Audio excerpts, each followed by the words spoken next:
Hello everyone, this is Jennifer, and in this video I wanted to talk about how a narcissist manipulates you and gaslights you in very subtle ways. It's very hard to decipher at the time, but these are very effective and very damaging to the victims, and it's a method to kill you slowly and confuse you. So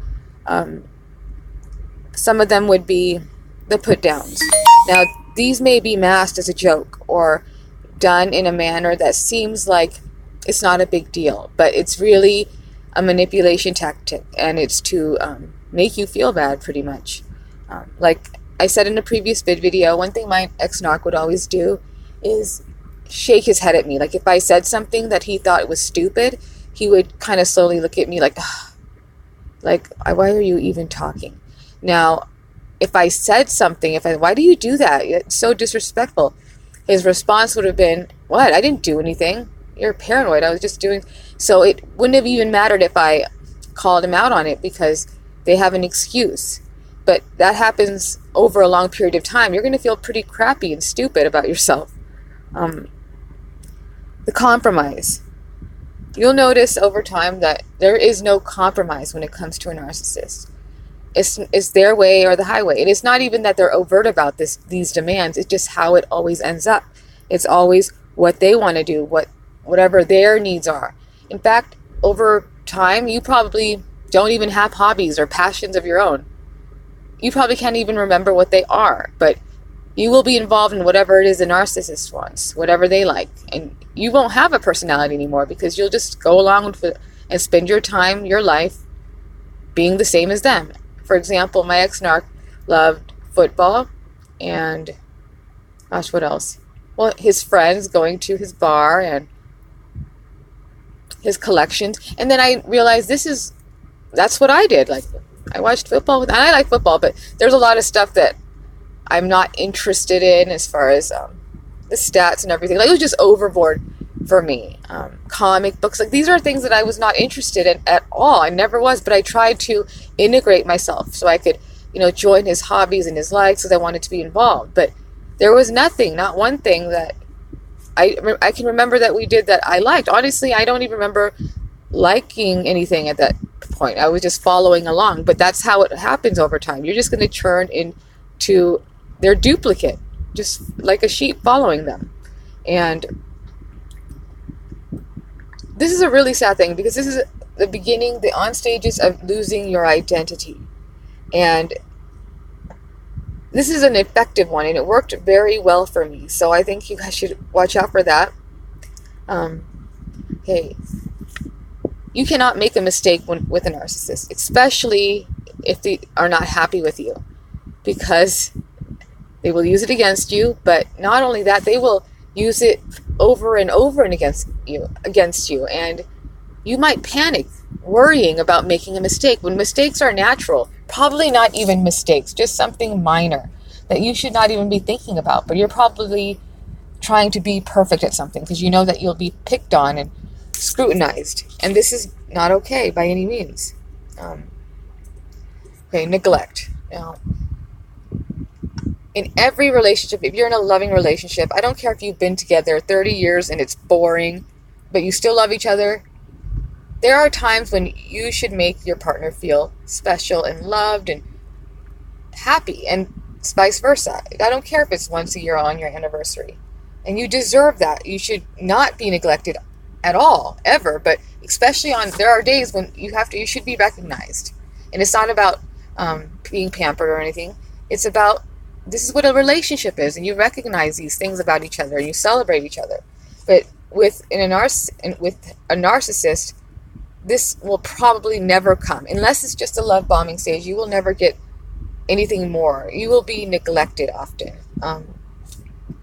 Even if you try your very best, as desperate as you are, and you're trying to put yourself out there, you will be neglected. And it won't matter, because here's an example. I remember one time I went to a wedding with my narc, and I felt great. I had a nice dress on. I'm not a dress wearer or anything, but I looked good and I felt good, and probably one of the best times I felt that I looked ever. And so we went to this wedding, and I'm excited. I thought we were going to have, dance and, act like a real couple and just, all that gushy stuff.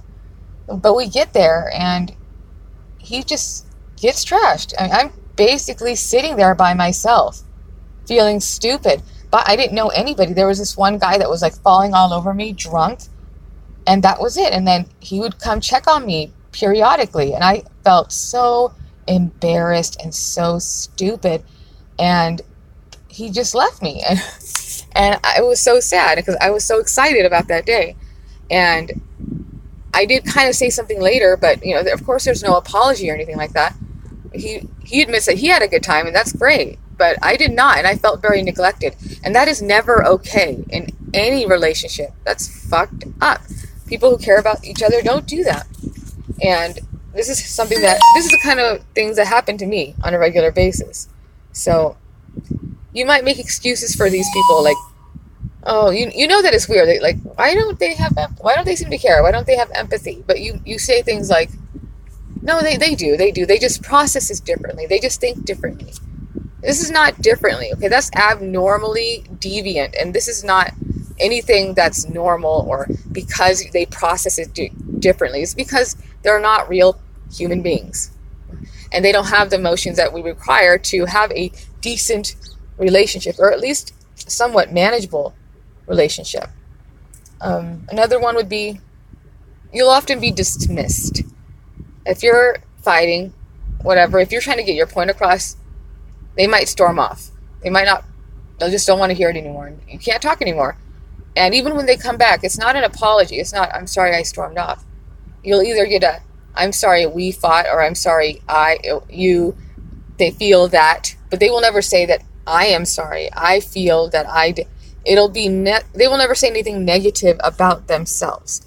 And you will never have the opportunity to bring it up again, because then you will be accused of bringing up the past. However, this is something that they like to do, bringing up shit from a long time ago, from years, maybe stuff you've forgotten about. And though you're not allowed to do it, a narcissist will easily do these things. For example, my narcissist always accused me of bringing up stuff. Maybe I did, I don't know, but what he did, which I think is ironic, is he would bring up stuff from like 10 years ago when we were friends, going to college. There was no relationship between us, but I remember one conversation he said, remember when you were in college, you used to call me all the time and we used to talk about your problems and I stayed on the phone with you? And I'm like, first of all, this is 10 years ago. And yes, I did, but so did you. I mean, but he used it against me, and like, this one did not work. And I just thought that was absolute bullshit. I'm like, but I was impressed. I was impressed that he remembered something that was 10 years ago instead of playing it off like he doesn't know what I'm talking about. But that's the thing, is that they are hypocrites, which leads me to my next thing. This is something that will happen a lot also. Okay, they will accuse you of something, but not even do it, but do it more successfully, more excessively. For example, when I was working and he was working, on my way home, if I was late, I would text him, and I would make it a point, because I was worried. I didn't want him to text me. I needed to get home, and I would tell him within 20 minutes late or something. So maybe I'm going to stop by something. But I would actually worry that I'm going to be even later. And if I got home later, he would say, where were you? You said you were going to be here at this time. However, this asshole was late almost on a consistent basis, not for 10 or 15 minutes, but for hours. And he would come home, and I asked him, like, why are you so late? He'd be like, my God, it's not a big deal. I just went to the store. And this happened, like stuff like this. And I would rush home because I was 10 minutes late and get yelled at.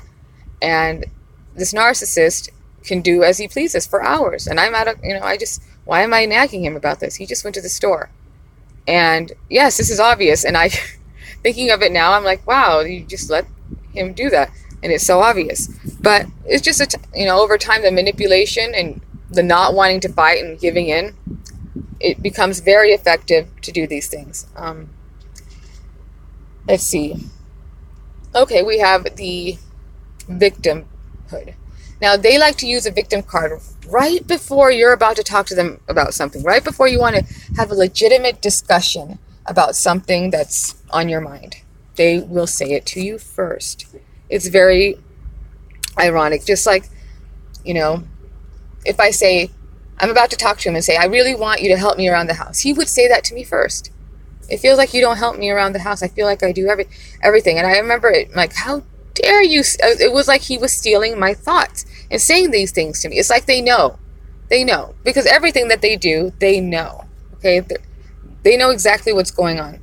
I guess one more. A narcissist will always make you feel less than ordinary. You will never feel special. You will never feel truly loved. You will feel that something is missing, but you will make excuses for it.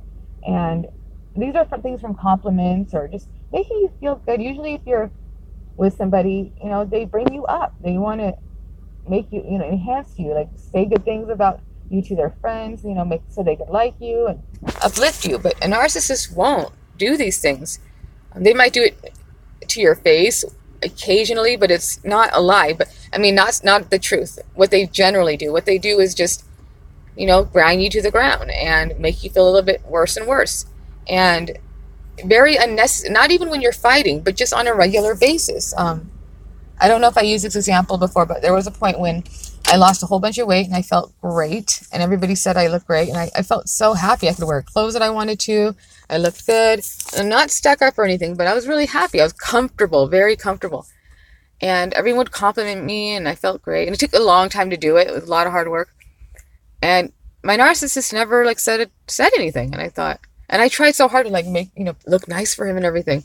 And he never mentioned it, just act like nothing happened. And I was like, hey, you didn't say anything. I lost a bunch of weight. And he did use the excuse that he didn't want me to get, I don't know, something about he didn't want to hurt my feelings because, he knew that some people thought that me being skinny was unhealthy and he didn't want me to think that. And that's the lamest excuse ever. He just could not compliment me when I look good. When guys at work were like, oh, you look awesome. Not even that. Okay. And this is something that your partner definitely needs to do. Because if they don't, they either don't care or they don't know. They don't know that you've lost weight because they know so little about you. They don't care. So, these are just a few examples, and I just wanted to put it out there because these things are so subtle sometimes, like the head shaking and the little, the projection and the mirroring and the, inability to compliment you and making you feel insecure. These are all subtle things that they stick in there. They just stick it in further and further. And they do it in a way where you can't really accuse them of it because then you'll seem like a crazy person. But these are so effective, and these are things to really look out for, especially if you're suspecting that you're in a relationship with an emotional abuser. So I hope it helped in some way. Thank you.